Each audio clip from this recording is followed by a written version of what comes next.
So here we are with episode 5 of Tearmoon Empire. Last episode was the ball. Mia's out here changing people's lives yet again without even realizing. So we'll just have to see what happens after the ball. If you guys like the video, like the video. If you dislike it, dislike it. I do have my full length up on Patreon and early access to non-seasonal and some seasonal shows on the YouTube memberships. Other than that, let us get started.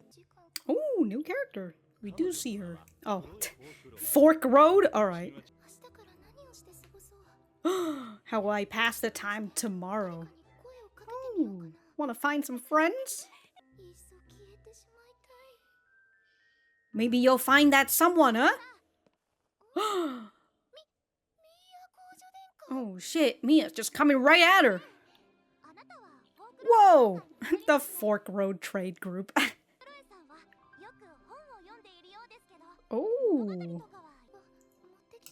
Why does her voice sound familiar? I swear to God, if it's Lainie. Oh my God, you've got a friend already? Whoa. And here she is asking to be your friend. Alright, what is Mia's real reason? She's making fun of you? Took pity on me, huh?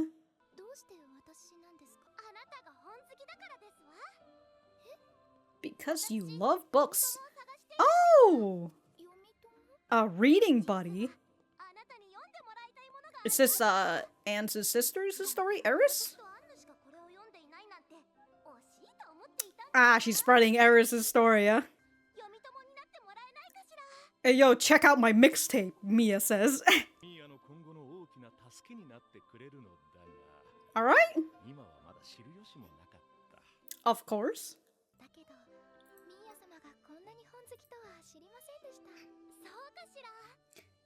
Ow! A reading club? Even more book lovers. Ooh, a club. Goes to the horses.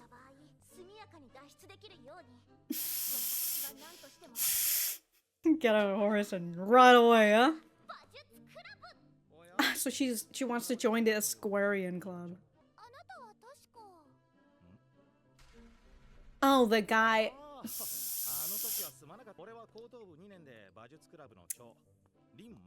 Oh, he has such a... Lin Malong? Is that what it is? I was gonna say he has such a low voice.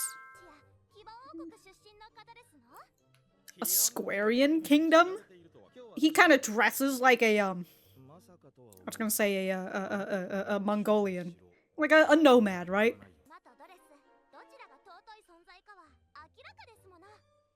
Oh, the horse is more valuable, huh? But a horse will!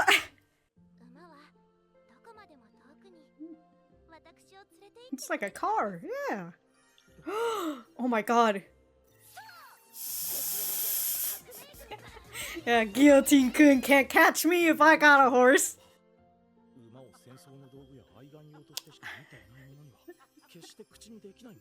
What? She sees it as a fucking tool of transportation?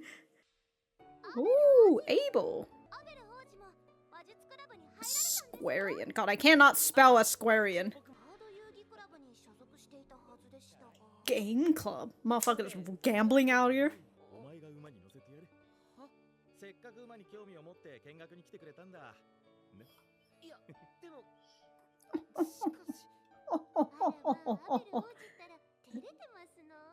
Totes.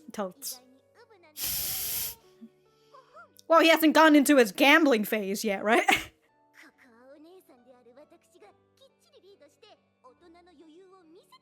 Alright, let's see how you do riding a horse.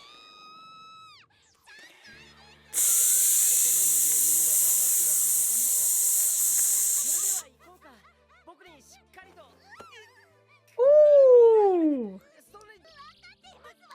I've got everything under control.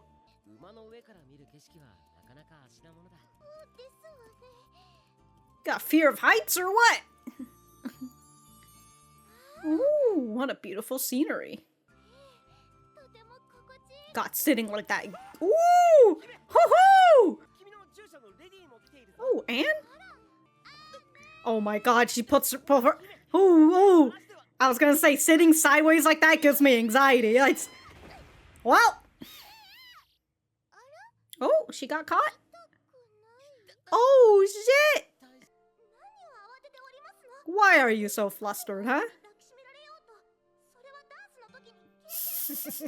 That happened plenty at the ball. Wait, what? What? What? Ooh, she's swooning.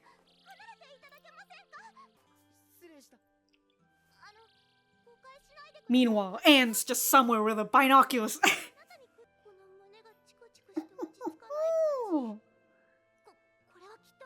This must just be panic.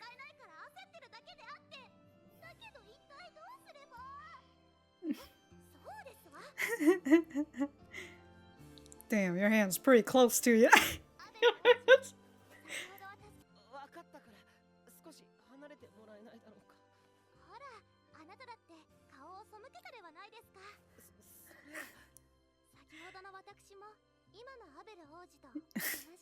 Oh. What is this feeling exactly? You just said the same feeling. What if he thinks of other types of feelings?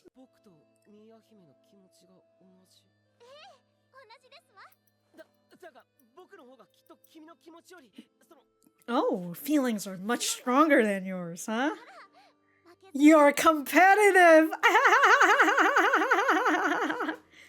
Yeah, we're gonna compete who loves each other. Sorry, who has more feelings than the other. Oh, wow. Who you gonna bet on? A costume, of course.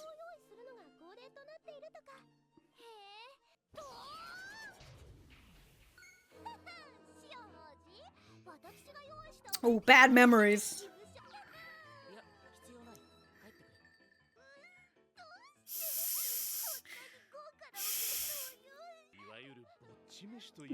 Eating alone. Is it me and that bed look really flat? Maybe you get to eat that with somebody. Yeah, there you go. Sion. Damn, she got dressed. She's out here securing the flag. Oh, he's been practicing for the sword? I don't know why. Mia's hands look a little grayish. Like a little ashy. Oh shit, he's holding on to- oh, he's not holding on to- he's holding on to the rain.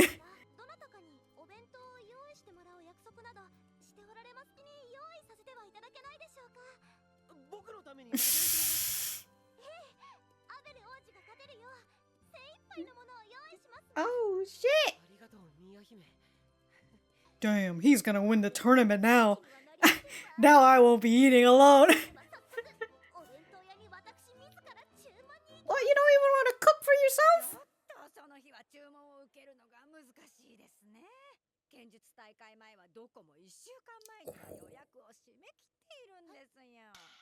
Damn, should have planned even further, huh? Now you gotta cook! Oh shit, dude, Abel's gonna be like, whoa! Food you cooked for me? Yeah! Homemade food! It might be terrible though, but we'll see.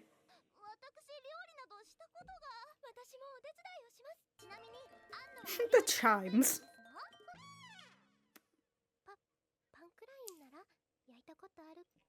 Abel is fucked. He's not winning the tournament now. He's gonna get a stomach ache. Chloe? Why? Cause she's a commoner?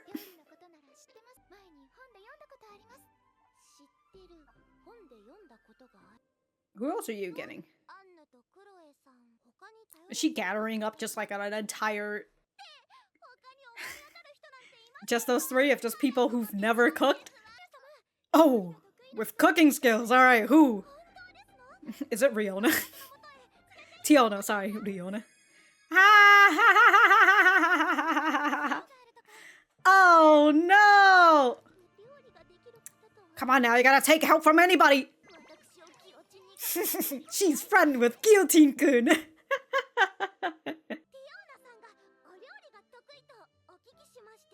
One person who's good at cooking is better than an entire group of no cooks. Oh god, what if she's... Oh, she... Julia. Is she just a prep cook? A prep cook. She's just a prep cook. Oh no. Oh no. Oh no, Abel is fucked. You can give lunch to Sion. That jerk. Oh my god, they're sabotaging two guys at once.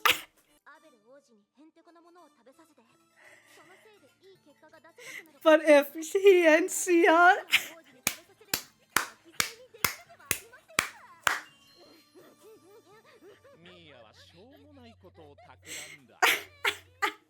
I'm taking other people down with me. Heck yeah.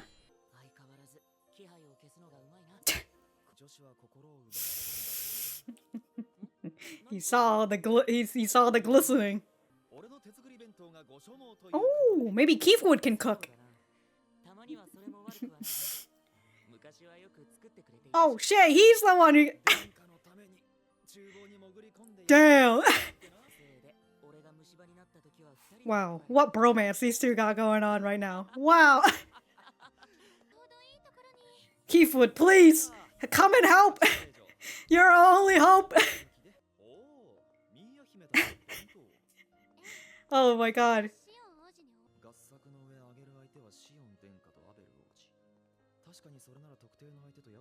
Get around the problem. But are you coming to help? Keithwood! Keithwood, you need a well-considered plan on multiple levels. Oh? Oh no! Keithwood, you have to come and help! Keithwood! Oh no! Doesn't matter, she put love into it, right?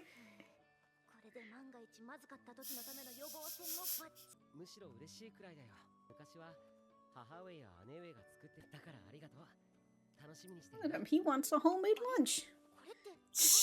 Yeah, so you have high expectations now. Wow, they're just walking along the beach. Slightly disappointed in the Sion. Yeah, not in Sion, but you know that Sion gets the food too. Damn, dude, he's so smooth now. What happened? He's just a simpleton.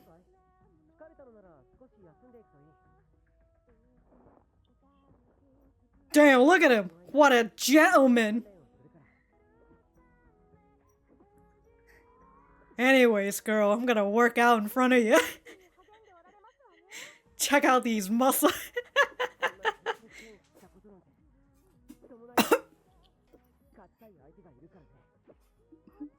Gotta beat Sion.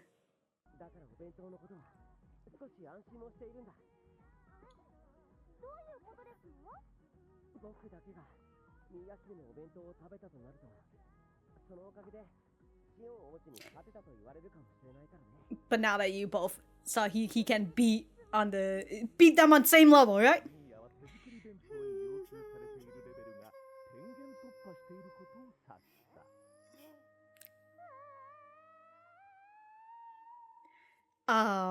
Poor Mia. Ooh, I like that. That's a nice art. Okay, before I forget, I'm gonna head on over to my anime list and I'm going to see Tearmoon Empire. I haven't looked at the roster yet. I don't know if I've said that I was going to plan on looking at the roster. Whatever. I'm gonna look at the roster. Since I'm here, I might as well look at Mia and I don't know, Rafina and Tiona. Chloe specifically, that's who I wanted to look at. Rie Takahashi. This is not okay. I don't believe she is, but just in case. Oh, she voiced Ai from Oshinoko. She also voices Anna. Saito. Okay. From Eurocamp.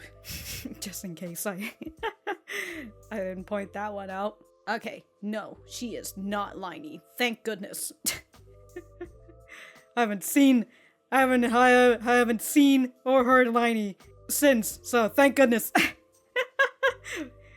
I'll see her again when Bokuyama comes. Dude, people who are born after 2000, like, they don't even exist to me. Who are you people? I'm just over thinking, wow, imagine being born in 2000. Y'all are like 23 years old now. Oh my god. But alright, I think that's all I wanted to see in terms of my interest right now, so we're just gonna get back to the center. Alright, so that was episode 5 of Tearmoon Empire. Let me know what you guys think about it in the comments down below. You know that I always like talking to you guys. For me, I thought that this was a pretty good episode. I really enjoyed it. I like it a lot more than last episode, but actually there's no buts in there. I just like it. Where we're introduced to 2 minor characters from what I believe, right? The first one being Chloe Fork Road, who comes from the Fork Road trade group. Her parents built up a trade group from a small caravan. Very fun, that Fork Road. Alright, we have her, and then the other character that we saw for just a little bit, right? When Mia decided to go join a club, she wanted to join the Asquarian Club, and we meet with this guy whose name is Lin Malong, the guy that we saw last episode, whose horse just like fucking spat it all over Mia. And he's from the Asquarian Kingdom, which is a name, the word Asquarian, I just can't spell that, but actually, before that, maybe if I can find, oh, there it is, Asquarian. Did I spell that right? No, I did not spell Asquarian correct at all. Okay. I don't even think I'm pronouncing it correctly. Equestrian. I don't know. It's a word that I always look at and I'm just like, I don't know if I'm actually saying it correctly or not. But just in case, I want to see if, Equestrian? Yeah, Equestrian Kingdom. Okay. Alright, Asquarian. I don't know, that's how I see, and I'm just like, that's what it is. But yeah, we met those 2. They don't really have screen time, but maybe we might see more of Chloe in the next episode, right? When we see the group of 4 girls who can't cook try to cook. So fucking funny. It's you know, it's a rather anime cliche feel where it's the female characters who can't cook, or at the very least they're just kind of like, oh yeah, I'm totally confident in my cooking, and then they make something just absolutely horrible. And then from the scene that we see between Sion and Keithwood is the guy who knows how to cook. Alright, so it's that typical thing where like it's the female characters who can't cook and it's the male character who can cook, which I enjoy, right? Because, you know, it's usually it would be the opposite and whatever, you know, if you're a woman, you can cook and whatever. But I always enjoy this sort of trope. But man, as I was saying, 4 characters now. It was 3, but 4 people now who can't frickin' cook. Oh, dude, frickin' Sion and Abel, they do not know what's coming, that's for sure. And if Keith doesn't come in to help, Keith had like, he got like a bad feeling. He's just like, oh, why do I feel this weird feeling in my stomach, right, in my body? Why am I getting this shiver off this side? It feels like something bad is about to happen. Oh, Lord, they don't know what's coming. I do enjoy this part where Mia wants to be friends with Chloe because, well, basically it's for her own needs, right? She wants to bring the story that Eris writes out to more people. And also the narrator's just like, oh, little did Mia know by befriending this girl that she's never befriended in her previous lifetime, right? It's going to be a real big help for her, consider that she's part of the Fork Road trade group, and we don't exactly know what happens to this Fork Road trade group, if they did play some sort of big role in the first timeline or not, or if they are now going to play a big role in this timeline because Chloe is now friends with Mia. We'll just have to see, but, you know, from what the narrator says, it's a good thing for her. Mia's doing things so she doesn't realize it's going to be very helpful to her. But in this scene, where Chloe is just like, man, if we had a reading club or something, we could gather even more book lovers. And I think what Mia wanted, right, it's that, oh, you're a book lover, right? So that means that you like reading. So I also like reading, but specifically, I want to show this story to you. And so, oh, a reading club? Not even the reading club, the reading part didn't even pass Mia's mind. Mia was just like, oh, a club, huh? So she just immediately goes into like the equestrian club. That's what equestrian. Is that what it is? Anyways, yeah, she goes to this because she wants to learn how to ride a horse because, well, Guillotine-kun can't catch up to her if she's got a horse. In case the revolution happens, I got a horse ready to go and get the fuck out of here. So what, you know, I don't know if a horse could help you if, like, you're surrounded or you know, you're in the castle and all that, and they just come in and well, you know, just, to Mia right now, all she really wants is just a horse, tool of transportation. All right, I need that. I need to get away as fast as possible. But because she wants to join this club, she ends up meeting with Abel again. Abel, he has already joined the club from the way that Lynn says, right? Well, since you're here, you want to help Mia with, you know, the horses stuff?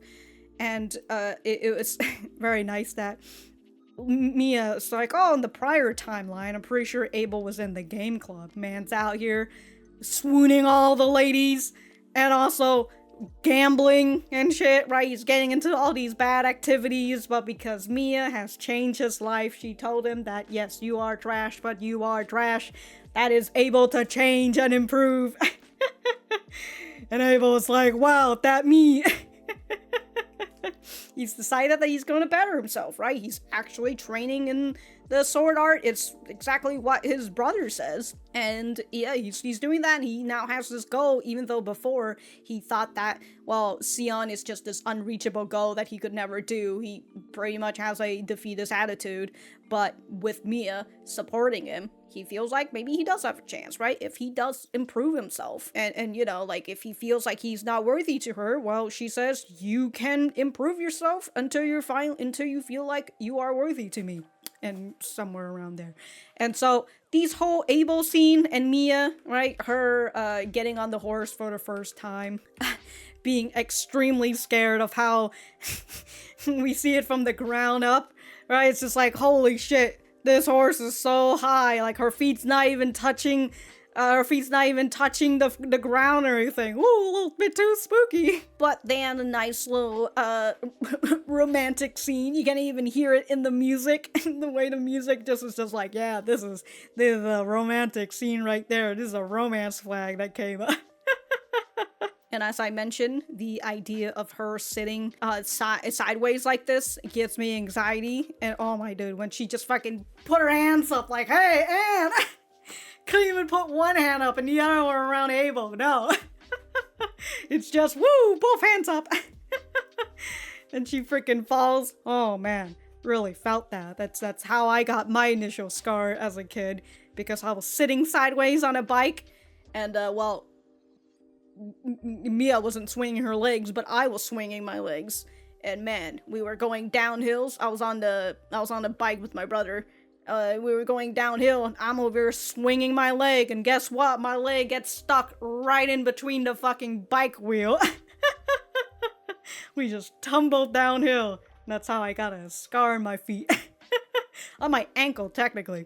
She fell down. Abel caught her, and, you know, she was on top of him for a bit, and she started feeling this feeling that she just doesn't understand, right? Why am I so flustered? But also, I feel like she kind of understands, just because she's just like, Abel's just a child! I'm 8 years older than him! And I'm like, whoa! Whoa! How old is Abel right now? How old are you right now? But I assume she's thinking in terms of like timeline, right? She said her mind is like the age of whatever she was in the first timeline. So she's just like, whoa, I can't like this boy. Whoa. But we did see in this part when they were dancing, the narrator was saying like, oh, Mia had like a heart-pounding moment, and also this was the time when someone like Abel treated her as just like a girl and not a princess or whatever, something like that, right? It's the typical, wow, you treated me as a human being? I think I might be falling in love with you. So we got a bit of misunderstanding, I believe. Well, actually, I did write a timestamp on where I wanted to look at, so I think it is about this scene. Somewhere around there. So, stinging in my chest, this must be just panic. What do I do, right? I don't want Abel to scare. Okay, so my brain wasn't processing this part because, like, Mia was saying something along the line of, oh, stay away from me. And then Abel was just like, oh, I'm sad now. She doesn't want me to be close. So she decides to fix the issue by putting it back on him and you know, he's the one and so, you know, she gets close and he's the one who's now like, oh, please stay away from me and such, right? Could you back up a little? And so that gets Mia to be like, see, look, you're feeling the same way that I was feeling, which is that misunderstanding of like, what is this feeling exactly, right? What is this feeling? And I love that Abel's just like, I think my feeling is stronger than yours. And Mia's just like, whoa, competitive, huh? However, Mia hadn't realized that she and Abel were nervous for somewhat different reasons, ellipses, and that she herself had been nervous because a boy she might like got close. Somewhat different, saying somewhat different as in like it's different but also kind of the same-ish, in the idea of like Abel also feels that she's a girl that he might like, or just he finds that what is it, that she gives him life, right? She gave him a new life and such. So who knows, right? Who knows what these feelings are? But apparently, from what they're thinking, with each other, these feelings that they have are the same with one another. So we'll just have to see, huh? We had another scene with Abel and Mia towards the end of this. They're just walking by the beach, you know, definitely not romantic at all. Just chilling, and then he's just over here like, yeah, come sit on my jacket. And I'm just gonna be over here swinging my sword. And you can watch me. Or as Abel says, I've never swung my sword this. Alright. The reason for like the whole lunch thing, right? Because Mia doesn't want to feel lonely. She doesn't want to have the same thing happen again where she tried to give lunch to Sion and then she has to eat lunch by herself. So she's just like, Abel's going to accept my lunch. He's a gentleman. So what she doesn't realize. And also, I love the idea of Mia realizing that this lunch is probably going to be shit. So, and if Tiona is in this whole situation as well, she might as well get Tiona to give lunch to Sion and fuck him over as well, right? If Abel's gonna get fucked over, she might as well fuck over Sion as well. So fucking petty, dude. I fucking love it. But the idea of the lunch and what is it? The idea of the lunch and how it's basically whirling out of control more than Mia realized, right? The only thing that she wanted to do was she just wanted to eat lunch with someone. There's really nothing else special about that. But here is someone like Kieflin, who's just like, you know, Sion is the prince of Sunken, and if he accepts lunch from somebody unimportant or whatever, it could be wrong for political reasons, and the only person who, for the most part, he could accept lunch from is someone like Mia, right, who is of higher status. Then he hears about Tiona, who's like going to offer lunch to him, but like this is also part of Mia's plan, right? Mia's plan of multiple levels. And then Abel towards the end is like, oh, you know, I do feel good knowing that that you're going to give lunch to me and Sion, because if you only gave the lunch to me, people are just going to say that it's your lunch that got me to win against Sion. But if you gave lunch to me and Sion, then that removes the food out of the equation, and if he defeats Sion, then the only thing people are going to see is his raw skill. A lot of expectation that unfortunately Mia did not realize, but you know, she's been causing a lot of domino effects that she hasn't realized is eventually all going to come back at her. But we'll just have to see, you know, we'll have to see what happens in the sword tournament. God, that's so funny. I do hope that the food just ends up being awful and just and the both of them getting stomach aches. That is, you know, unless Keithwood comes in and he sees how much of a mess all these ladies are are creating. And he has to step in. He has to make the food himself.